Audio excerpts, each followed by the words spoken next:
Hey, good morning. I'm Patricia Murphy. It's Monday. This is Seattle Now.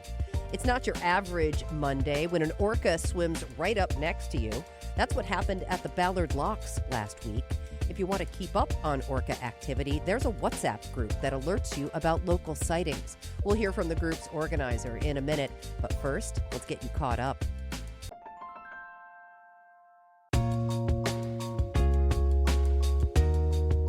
COVID-era coalition of public health officials is pushing back on President Trump's latest executive order on vaccines. It calls for unbundling the combined measles, mumps, rubella vaccine, or MMR for short, into separate injections. The West Coast Health Alliance says Trump's executive order doesn't change their position on long-standing vaccine guidance that's evidence-based. Individual injections of the 3 childhood vaccines have not been widely used for decades. A new report from Zillow says the Seattle area is lacking in family-sized rental properties. Fewer than half of available rentals in the Seattle area have 2 or more bedrooms. Seattle Times reports that's the smallest share among major metro areas in the U.S. The median Seattle area 2-bedroom listed on Zillow costs about $2,300. The company says about a third of Seattle area families with children are renters.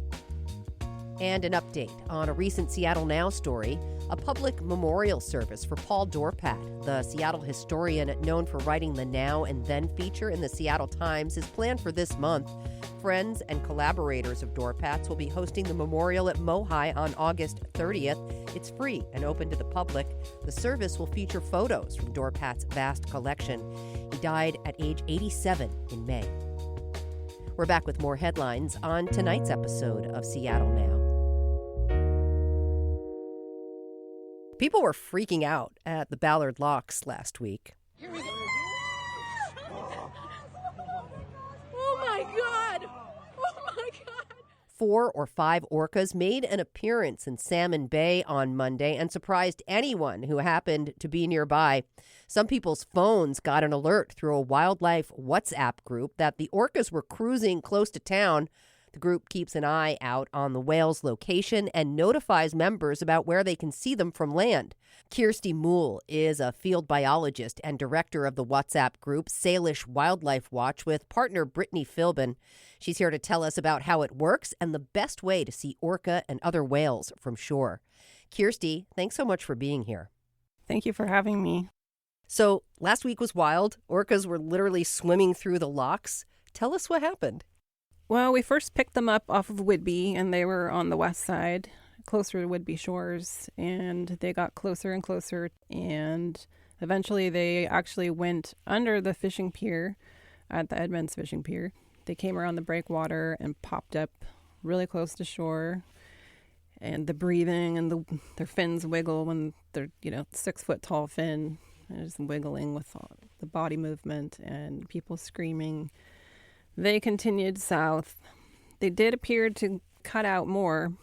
And so the people down the line, were getting disappointed. But by the time they passed Richmond Beach, and then they got to Golden Gardens, another really close pass at Golden Gardens. Wow.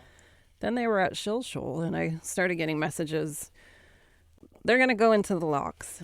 And then the next message was, they're here. Wow. I was sitting there trembling, waiting for that first video because I knew it was coming. And then I got it and there they were, and it was just gorgeous.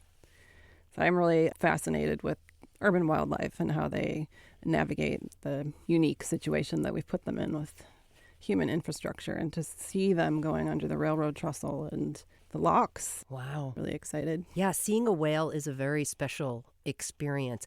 What do you notice about the way people react in those moments? There's a lot of gasping and screaming and a lot of cussing. Cussing, it just naturally goes with watching whales.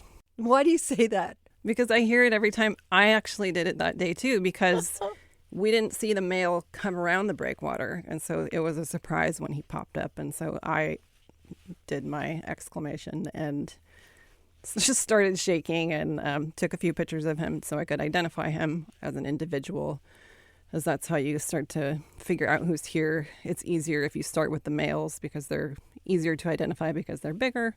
And then I put the camera down and started videoing the crowd.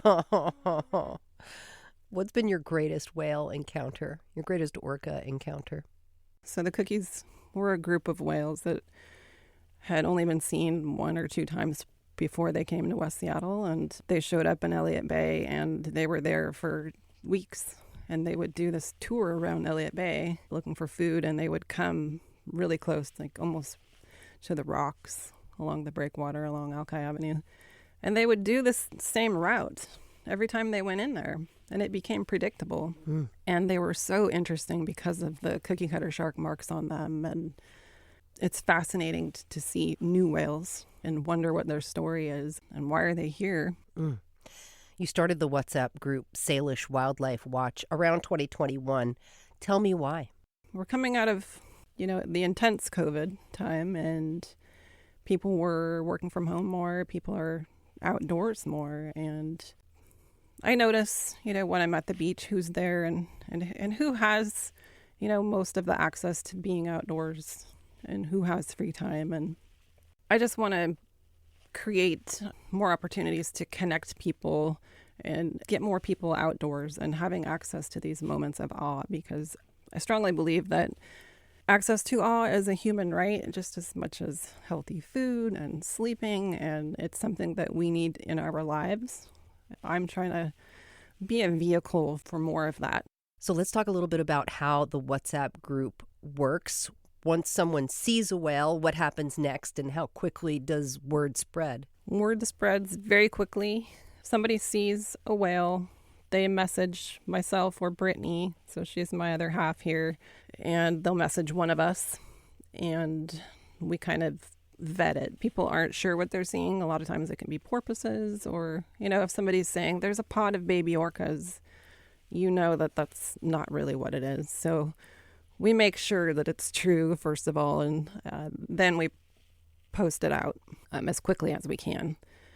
And then whoever's in that area or in that neighborhood, then they go try to get eyes on it, and then they keep updating us as the whales are moving. It's real time, so it's a text. Okay. Why is it good practice to watch wildlife from the shore rather than from a boat? Vessel noise interferes with their ability to catch their prey. It interferes with their behavior. So particularly with the southern residents, the females will forego hunting, especially if they have young calves, and they will go back into travel mode. So there's always these energy expenditures. And it's, again, this real-time thing. It's a choice you can make in real time to not bother them. And you started out this conversation by talking about how important it is to have accessible experiences that are awe-inspiring. And in some ways, this is also about inspiring stewardship, it seems. I've always believed that you can't care about an animal that you didn't know exist. And if you don't know it exists, you can't do anything to save it or to help it, or maybe it doesn't even need help. But once you become aware of something, and once you've become so inspired and you've had this moment of awe, you get curious. Awe always creates curiosity, and you want to know more about that animal. What's it doing here, and why this and why that, and why is it eating that? Why does it look like that? And that down the road usually translates to some sort of advocacy later on. It doesn't have to, but I do think that it changes you as a human and just how you look at the world after you have those experiences. Kirsty Moule is field biologist and director of Salish Wildlife Watch. Really appreciate you taking the time, and you can check out the show notes to find out more about Kirsty's WhatsApp group. Thanks so much. Thank you. That audio at the top there, courtesy of Perry Erickson Brown, who shared the orca encounter on Instagram.